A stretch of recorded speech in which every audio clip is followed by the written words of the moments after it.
Hey Carl, I wonder how Surf and my pawn are doing. I fear I've not to say, Arisen. Oh, Rock, better move out of the way. Jesus Christ, can't you even do that? Times are hard indeed.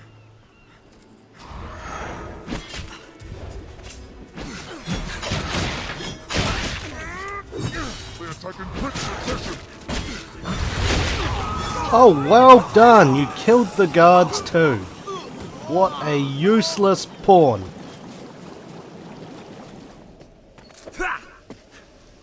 That is not how you survive a fall. This is how you survive a fall.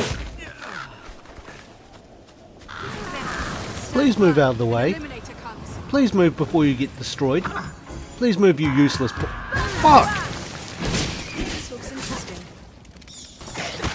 For fuck's sake, can you not do anything right?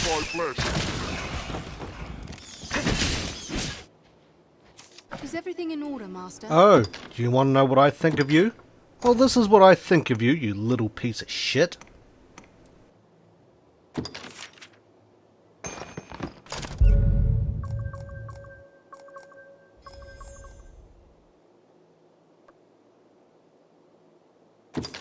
Next time, I'll work harder still. Please don't. May our paths cross again. Fuck off.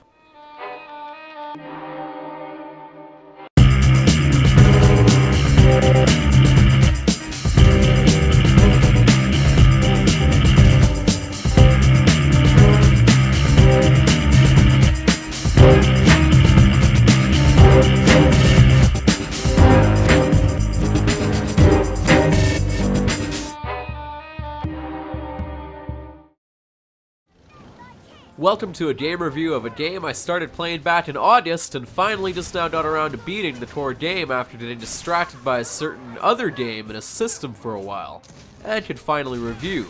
It's a giant beast of a game. It's Dryden's Dogma. Dryden's Dogma was released back in 2012 for the PlayStation 3, Xbox 360, and is a brand new IP published and developed by Capcom. And unlike a certain other Capcom published game I reviewed previously, this one actually made some decent sales, and will hopefully get a sequel. And what you're seeing on screen right now is the PlayStation 3 and Dark Arisen version of the game, which is essentially the same game as the original with all the DLC included.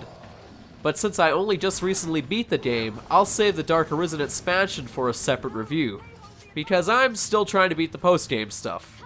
So keep your attention span at a minimum, and buckle up, because we're in for a long episode. So with that being said, let's begin the review. In Dryden's Dogma, you play as the Arisen, or in my case, Snake, as I attempted to recreate him with its character creation system.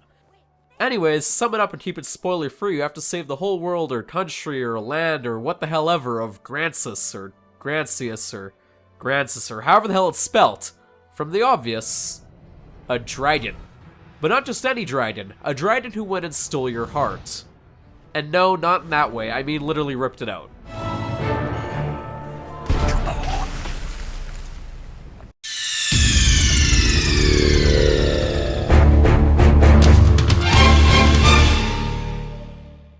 So you and your imaginary created pawn pal that you can summon and command as the Arisen go out and set to defeat the Dryden and become a hero and so such.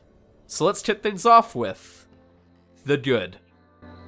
Our fealty is sworn to you, Arisen. From this day, the Legion's men called pawns live and die by your command.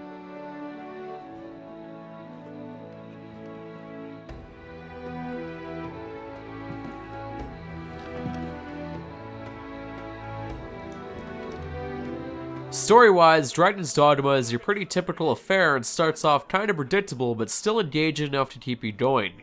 However, near the end of its main quest line and post-main quest line, the story throws a few interesting twists your way that I won't spoil that I thought were pretty well done. To give a comparison, Dryden's Dogma is a weird mixture of Monster Hunter with its giant monsters and creatures you can fight, meets the Elder Scrolls with its massive open world, with a touch of the Souls games for its style of precision combat-based gameplay, all while still having its own unique charm, which I'll get to a bit later. But easily one of the coolest things about Dryden's Dogma are the enemies themselves. They hold the advantage. The spells are sealed. It bears the head of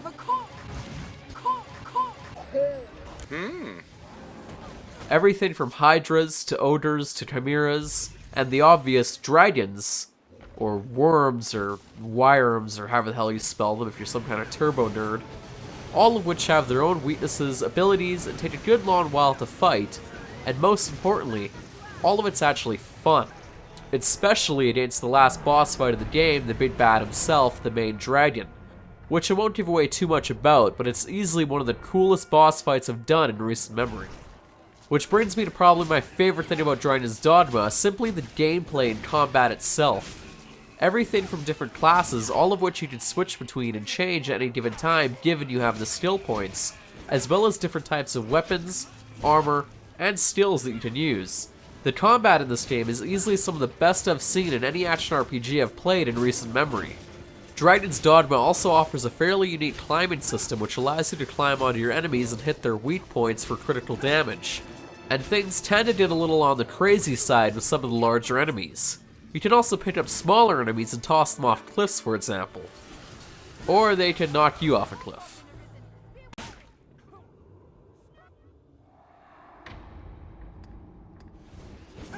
But not only is the melee and weapon combat great, the use of magic in this game is easily the best I've seen in any action RPG. Seriously, if you intend to play this, my best advice would be to play a build that can abuse some of the magic in this game.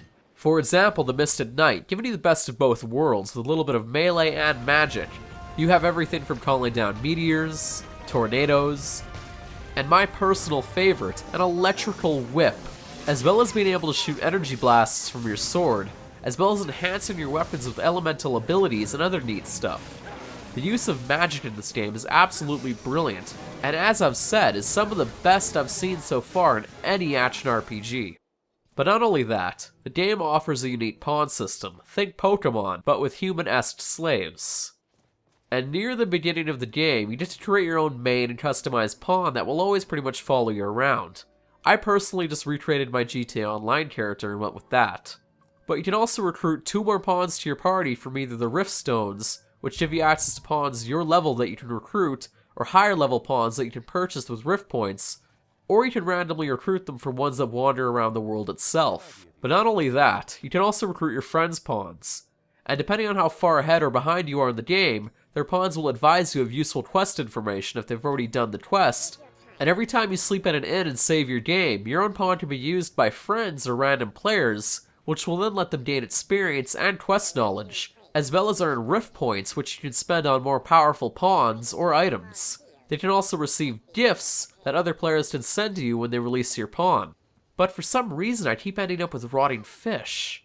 But on the other hand, you can also use your friends' pawns regardless of their level with no charge. So for example, let's see Seraph's pawn here for a moment. The animals of the field are a good source of meat. Oh. Your time. Oh god.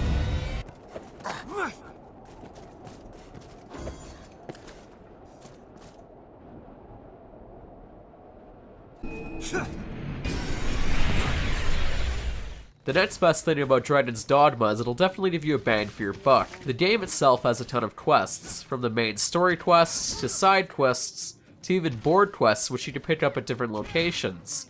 Dragon's Dogma is a game that will easily burn up your time. I personally clocked in nearly 100 hours and still have loads of things to do post-game, and that's not including the Dark Arisen expansion, so I'm sure I'll still have plenty of late nights ahead still playing this. And speaking of night, if there's one thing Dragon's Dogma does really well, it's the day and night cycle, but particularly the night and dark areas. This game nails nighttime perfectly. It becomes pitch black, and you have to rely on your lantern and the oil for it to make it through the night or some of the dark areas. But not only that, the nighttime is more dangerous as well, and can become a new mixture of survival horror thanks to the undead, skeletons, as well as ghosts and phantasms, and all kinds of things that will literally go bump in the night. But there is still one thing you don't want to bump into at night in any video game. The bad. Behold, you unrepentant blasphemers! This is absolute truth! This is salvation!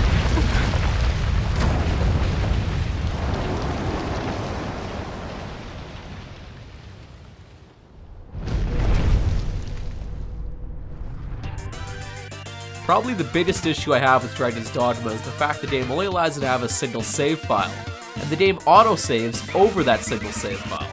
You'd think a game with a number of different choices and outcomes and the ability to switch between classes would allow more than one save file, but nope. But that's not the big issue. The big issue is this game has certain quests that can be missed or can be locked out depending on what quests you've already done. And the only way you can possibly get them done is doing them in New Game Plus, since there is only one save file and an autosave system, which automatically saves after each quest. So for someone trying to 100% all the quests like I was in this playthrough, you have no choice but to find or do that line of quests again in New Game Plus. The same thing goes for any quest that may have a specific thing you need to do for a specific award, but if you butter that up and the game autosaves, you're completely screwed, which can be extremely frustrating.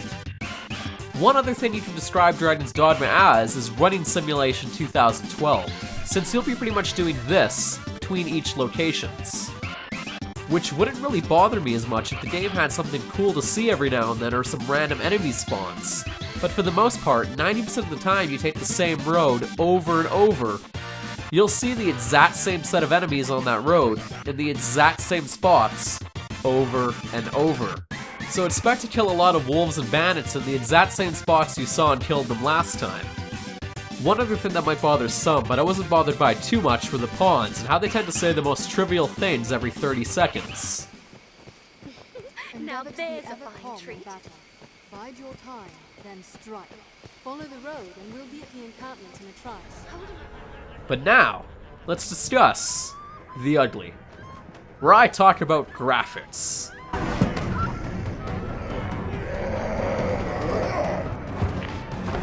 Now, graphically, Dragon's Dogma for the most part is okay, but nothing special.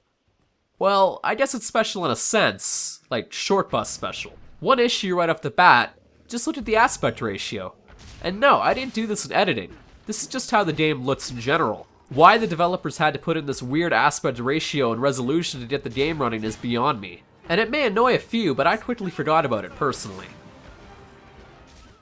Dragon's Dogma also suffers from plenty of poppin' issues, to a point where sometimes you have to stand there for a few seconds before an NPC spawns right in front of you. And on another note about the NPCs themselves, the lip syncing is way off, if even used at all. And for the most part, the environments in the open world can be pretty bland and uninteresting, and almost looked washed out at times. But on the plus side, some of the dungeons and caves you explore can be pretty detailed and stand out much better. As for the soundtrack side of things, it's okay at times, and some of the main themes are pretty great, except for the random Japanese punk rock one that doesn't fit anything at all in this game. But it's still a pretty decent track, and I may or may not have it on my phone.